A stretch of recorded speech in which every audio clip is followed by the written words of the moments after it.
Oke, kawan-kawan semuanya. Assalamualaikum warahmatullahi wabarakatuh. Seperti biasa, gue balik lagi di channel YouTube ini ya.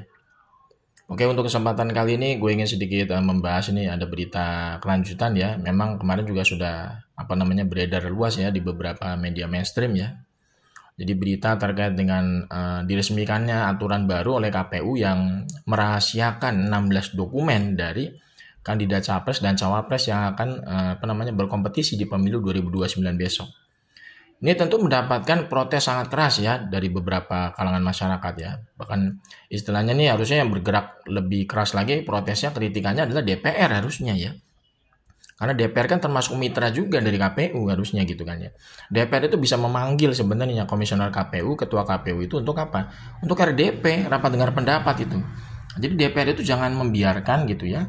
Istilahnya KPU ini istilahnya membuat aturan yang gak masuk akal seperti itu. Merahasiakan data dari capres dan cawapres yang akan berkompetisi di pemilu gitu loh. Termasuk dengan apa? Dengan dirahasiakannya ijazah dan riwayat pendidikan dari capres dan cawapres. Ini kan sebenarnya ada semacam disinyalir ya. KPU ini membuat aturan seperti ini. Ini disinyalir oleh banyak pihak. Memang ingin melindungi dugaan kasus ijazah Aspanya Mukidi dan si Beler ya. Supaya tidak tersentuh oleh proses hukum. Karena ini memang fundamentalnya adalah di KPU sebenarnya. Kalau kita ngelihat ya konstruksi hukumnya. Karena awal mulanya pendaftaran untuk menjadi presiden dan wakil presiden kan emang di KPU. Makanya kalau misalkan ini datanya si Beler dan Mukidi ini bisa diakses oleh publik ya, ijazahnya, file dokumennya, PDF-nya, semuanya bisa di-upload atau di-download gitu ya oleh publik. Ini tentu bisa menjadi barang bukti utama untuk melengsarkan si Beler dari Wapres. Kemudian juga bisa mengadili Mukidi sampai masuk hotel Prodeo terkait dengan kasus ijazah Spanya. Karena bisa diakses kan bentuk ijazahnya secara PDF di website resmi KPU gitu kan ya. Nah tentu ini menjadi pertanyaan besar. Kenapa KPU ini seolah-olah itu ingin melindungi dugaan kasus ijazah Aspanya Mukidi dan si Beler lewat aturannya yang baru. Ini tanda tanya besar. Padahal si Beler itu ya, istilahnya ya, itu sebenarnya kan tidak punya apa-apa, tidak punya pengaruh sebenarnya ya dalam konteks perpolitikan gitu. Karena dia itu bukan seorang ketua umum partai gitu kan.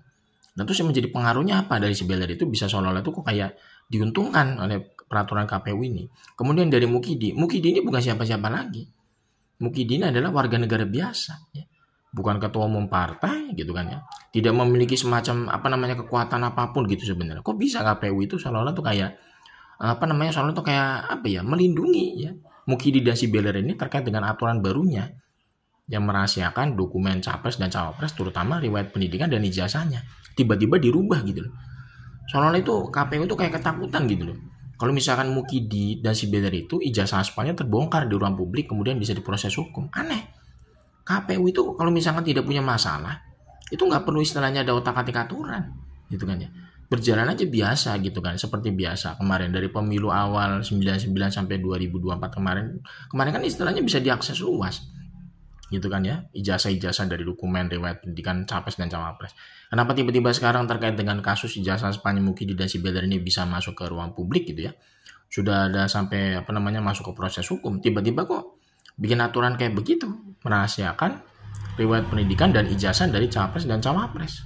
Ini tentu menjadi tanda tanya besar bagi masyarakat. Kok bisa seperti ini KPU gitu ya? Seharusnya penyelenggara pemilu itu kan memberikan akses selebar-lebarnya, seluas-luasnya kepada masyarakat terkait dengan pilihan-pilihan yang istilahnya tersedia nanti di TPS. Kandidat capres dan cawapresnya semuanya termasuk riwayat pendidikannya, kemudian ijazahnya juga bisa diakses oleh publik di website resmi KPU. Harusnya begitu. Tapi kenapa anehnya KPU itu seolah itu kayak apa? Kayak melindungi Mukidi dan si Beler ini secara eksplisit. Karena memang dua orang ini sekarang disorot terkait dengan kasus ijazah aspanya. Ya kan? Si Mukidi ini diduga ya istilahnya kasus ijazah aspanya itu melibatkan UGM ijazah satunya. Dan si Beler ini diduga ya istilahnya tidak memiliki ijazah SMA yang asli dari Indonesia. Makanya kalau KPU itu sampai melindungi ya dua orang bermasalah ini dengan cara merubah aturan yang baru gitu ya terkait dengan merahasiakan 16 dokumen capres dan cawapres termasuk riwayat akademik dan ijazahnya itu ya. Ini tentu nggak bisa diterima ya. Istilahnya harus ada protes keras ini sebenarnya dari masyarakat dan DPR tentunya gitu ya. Ini DPR kan sebenarnya bisa memanggil ketua KPU yang sekarang itu ya Untuk apa? Untuk meminta klarifikasi keterangan tuh gimana gitu ya. Kok bisa membuat aturan itu selucu itu ya, merahasiakan istilahnya dokumen capres dan cawapres yang berkompetisi di pilpres. Jadi soalnya itu kan kayak rakyat itu kan apa ya, disuruh milih, disuruh apa namanya, beli kucing dalam karung gitu. Jadi seolah-olah rakyat itu kayak beli kucing dalam karung gitu, disuruhnya kayak begitu. Padahal kalau misalkan kita sebagai pemilih di TPS kan berhak mengetahui ya rekam jejak, track recordnya bagaimana nih capresnya kan, kemudian juga apa namanya, riwayat pendidikan cawapresnya bagaimana gitu kan. Itu semua harusnya dibuka luas oleh KPU sebagai penyelenggara pemilu supaya masyarakat itu bisa menentukan pilihannya itu dengan apa namanya, dengan benar. Karena nanti kan istilahnya kalau masyarakat tidak diberikan akses informasi yang terbuka mengenai kandidat capres dan cawapres ini, itu nanti bisa berbahaya masyarakat gitu ya, memilih orang yang salah untuk memimpin bangsa ini selama 5 tahun ke depan. Kemarin kejadian seperti Mukidi. Mukidi itu lolos menjadi presiden selama 2 periode. Ternyata kasus ijazah aspal itu terbongkar sekarang. Lewat keberanian dari Bambang Tri dan Bang Rismo dan kawan-kawan membongkar ijazah aspalnya Mukidi ini sampai bisa tersorot oleh media ya, tersorot oleh publik sekarang. Si Beler juga sama, si Beler itu juga sama. Diduga kuat itu ijazahnya aspal gitu kan ya. Terutama ijazah yang dari Singapuranya itu, MDIS itu. Kemudian juga digugat karena si Beler itu diduga tidak memiliki ijazah SMA di Indonesia.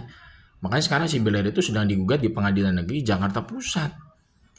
Jadi aneh gitu menurut gua. Penyelenggara pemilu itu kan harusnya memberikan semacam output gitu ya. Output peraturan itu yang memberikan masyarakat itu edukasi yang lebih baik ketika menjadi pemilih di TPS. Tapi ternyata ini malah kebalikannya. KPU ini seolah-olah itu menjadi kayak kaki tangan Mukidi dan si Beler gitu kan. Untuk menutupi dugaan kasus ijazah aspal mereka gitu ya, supaya tidak tersentuh oleh hukum. Karena memang sumber datanya memang dari KPU gitu kan, kita nggak bisa pungkiri. Kalau KPU ini membuka seluas-luasnya informasi terkait ijazahnya Mukidi dan si Beler, ya kemungkinan besar ya Mukidi dan si Beler ini bisa diproses hukum, masuk bui, insya Allah gitu loh.